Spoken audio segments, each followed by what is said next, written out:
Hello, welcome to my YouTube channel. Welcome to the Python Crash Course Part 9, where we'll be learning about the functions. So, can you master functions in just 5 minutes, 5 to 10 minutes? Do you think, are you the expert of functions in Python? If not, then you can spend at least 5 to 10 minutes on this video so that you can master functions in just 5 to 10 minutes. So let's start off. What is the problem? What is the problem with this functions? Means why we need functions? So what the problem is that it is very hard to update the normal code, and it is prone to typos every single time, and it is visually cluttered. So this is the problem where we had when we don't have functions. But when we have a function, that is a reusable block of code that performs a specific task, like a custom built-in machine. So you build the machine once and you can press its button to run it as many times as you want without rebuilding it from scratch. So why we need to use functions? Without functions, we are writing the same logic multiple times. But with functions, write logic once and we can trigger it multiple times. For example, if you want to greet someone, like for a person named Sai, then you can tell hello Sai, right? So you're going to greet them just one time. If you tell greet, it greets it. So benefits are the modular, clean and update in exactly one place. So if you want to keep hello Raj, then you can remove Sai here and you can type Raj, and that's it. Again, if you go without functions, we need to type 3 times. We need to change 3 times. So what is the anatomy of a function? So what is def? The short form for define. So it tells the Python a new machine is built, means we are going to define. And function name acts as the identifier. So how you will refer to this machine later.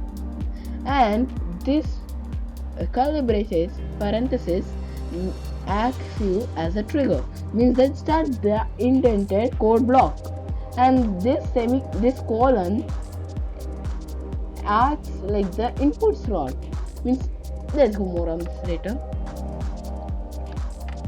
So how to create a function and how to execute a function. So how to call and how to create. So creation is just defining the name. So you can take greet as your function name, or else you can take hi as your function name, and Python memorizes this. So but it does not run it yet. But if you call it like greet, then or else hi and parenthesis, then it executes the function. Understood? So this is the basic function which we need to learn. So we are going to greet hello world, and I'm going to call it. Then it prints off. Now I am going to write this code. I am going to write this code in our Python visualizer.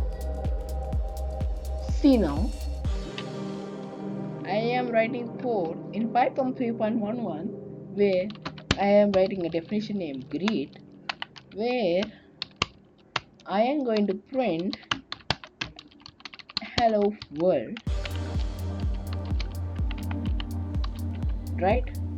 And now I'm closing it, and now I'm trying to greet.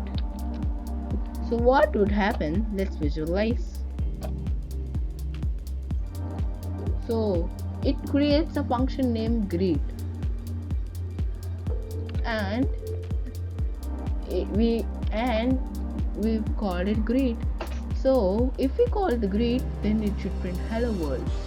So return value is nothing because we didn't told it return anything.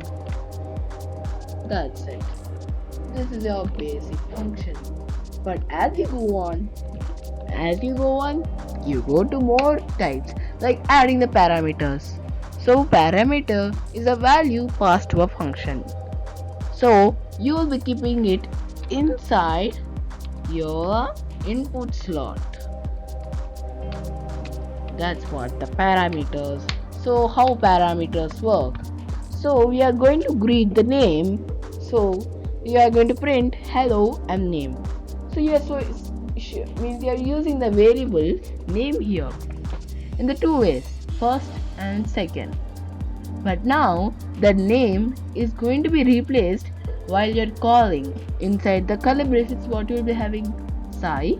Then it is going to be replaced with the name, and then name becomes Sai, so it prints Sai. I think you may not understand, but after I visualize, you can understand it easier. So I'm going to greet a name. So hello is one and comma name, and now I keep the name as John, or else I'm going to keep the name as Raj. I'm going to visualize. So first we are taking greet name function.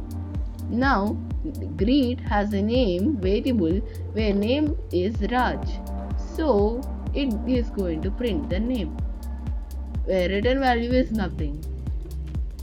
And that's it. You have completed your function. That's it. Nothing is happening there. And this is multiple parameters. Same before topic, but another variable or it's two or more variables to be added. Understood? Means I am going to show variables. See, now I am keeping number 1, comma number 2, and I am going to print number 1 plus number 2, and I am going to greet. Actually, it's not greet. I am changing it to add. My function add will add 2 comma 2, which is 2 plus 2. So let's see what is the process. First, we have created a function named add with the number 1 and number 2 as the input slots. Next, it took number 1 as 2 and number 2 as 2.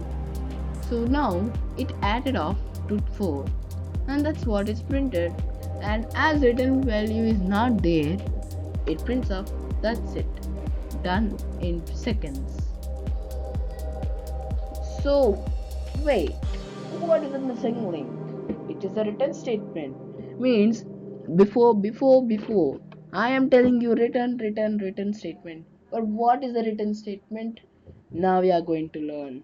It sends a value back from a function. So unlike print, it just shows the text on a screen. Return hands actual usable data. So back onto your rest of your program. So the machine dispenses its product. So this is the return in action. So where we are going to add A and B, we are going to return A and B. So where your result is add 10, 20 and print result, it calculates and returns you the number to the result, and the result stores it, and you are going to print the result like this. So here we are just complicating it without adding the print, but you are going to add number 1 plus number 2. And now I'm just taking result as this one. I'm going to add 20 plus 21, and I want to print the result. Now let's visualize the execution.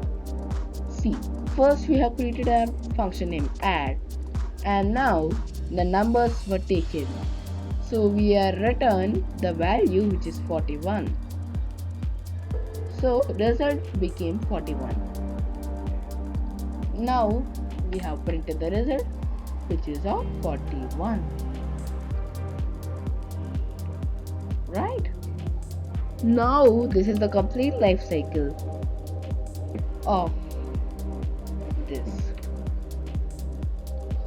And now you can test your logic.